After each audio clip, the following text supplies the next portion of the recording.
Namaste, Madison.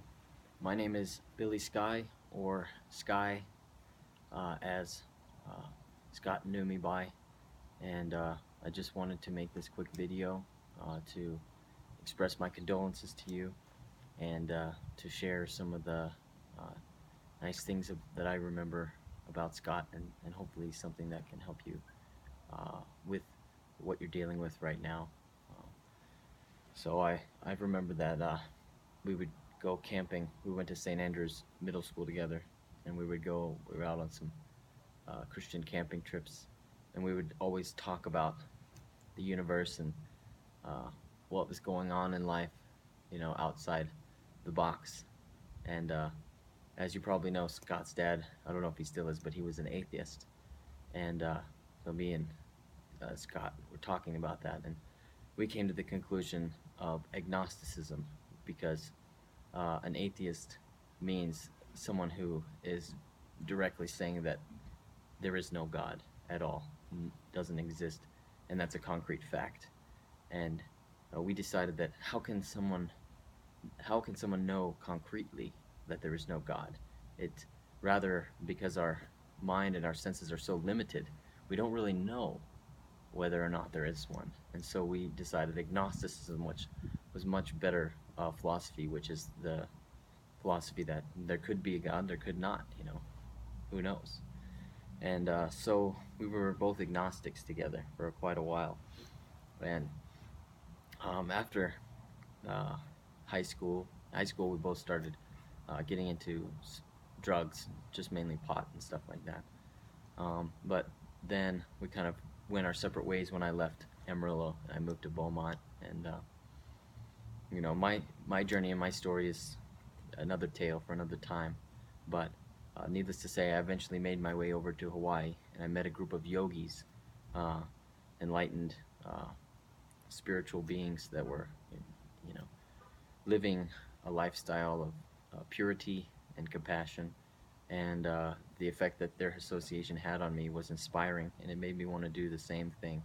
And so I lived with them for about 6 months. And then I moved back to Texas. I sold my stuff, and then I moved out there and I did some traveling around Australia, New Zealand, Philippines, around there, and then came back and I got my yoga certification. I started teaching yoga, and one of the things that I learned in my yoga training was that aham brahmasmi, that this body is just a temporary vehicle or vessel that I'm traveling in, just like I wear a shirt, and then when I'm done with the shirt, I take the shirt off. Well, similarly, uh, the body is just an outer garment that's covering the eternal living being inside the body. But even beyond the physical body, there is something called a subtle body, which is a composed of your mind, intelligence, and false ego. So even when a person leaves the physical body, there's still that person is still covered by a subtle body, and that subtle body is what determines uh, either what determines the destination of that soul after this body, whether that soul will take birth again in this world in another body, or whether that soul will be free from birth and death and go back to the spiritual dimension. So, uh, according to this yoga custom, this aham brahmasmi, when I perceived this information in my heart, it actually freed me from a fear of death. So it wasn't like I was understanding, like, could this be true? Could it not be true? It was actually a direct experience of something that I already knew inside my heart, which is that I'm not the body, because it just didn't make any sense that I would be the body, because the body is temporary, the body undergoes change, um, and then eventually withers and dies. But uh, the living entity, the eternal living entity, is always existing. So just like water and wetness can never be separated because wetness is that quality of water, living entity and existence, they go hand in hand.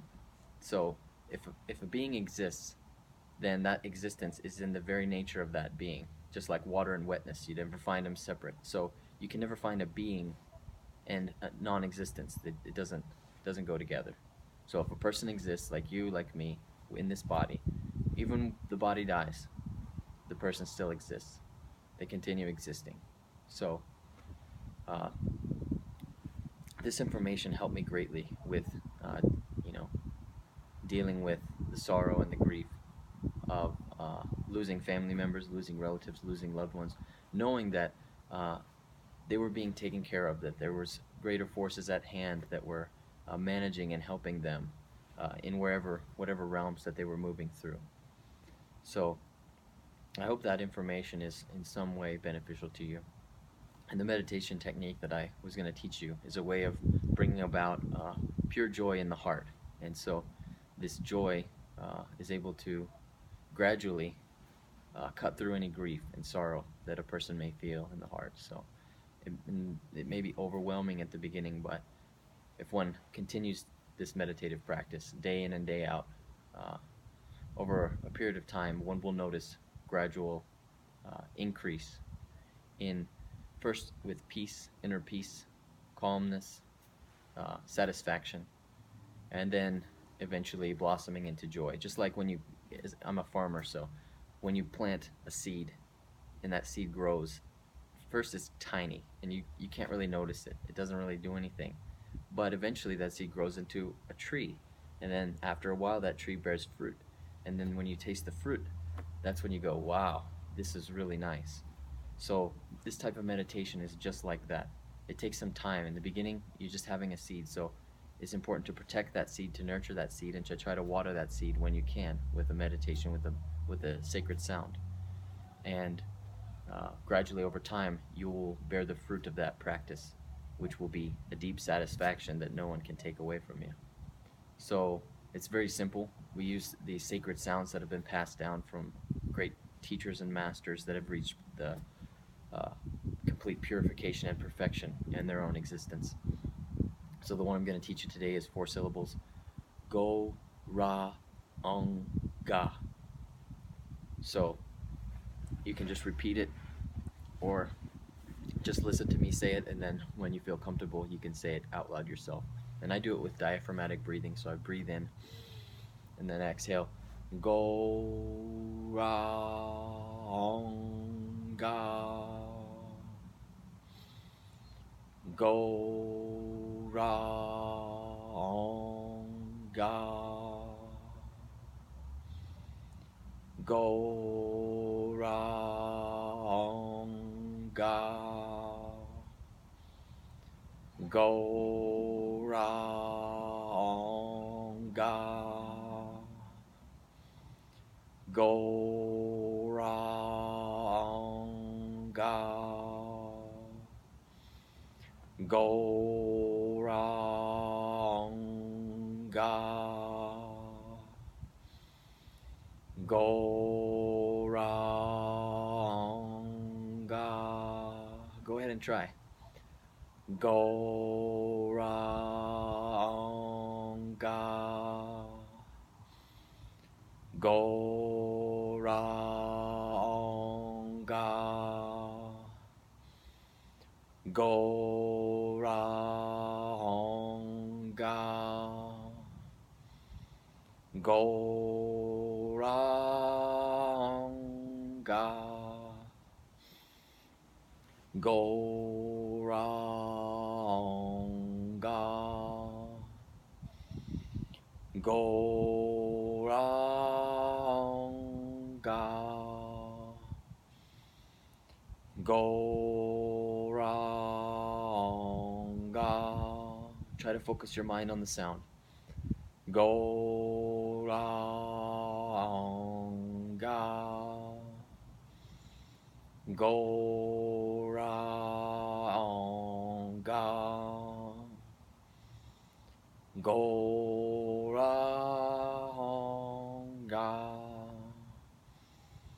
Go, ra, ong, ga. Do it a few more times. Go, ra, ong, ga. Go, ra, ong, ga.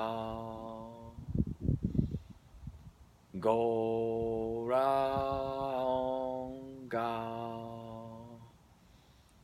Go, ra, ong, ga. One last time. Go, Ga. So that's a peaceful sound meditation. It's healing on the heart and mind, and I encourage you to try to add this meditation to your life. And I am fervently fixed in my belief that it will help you, because it's helped me overcome heartbreak, sorrow, grief, anxiety, depression, all these things, just things of the past that I remember from a long time ago. So that's my gift to you in honor of my really good friend Scott that I love so much, and that I wish the best wherever his soul may be traveling around in this universe or other universe. Thank you for listening. Namaste.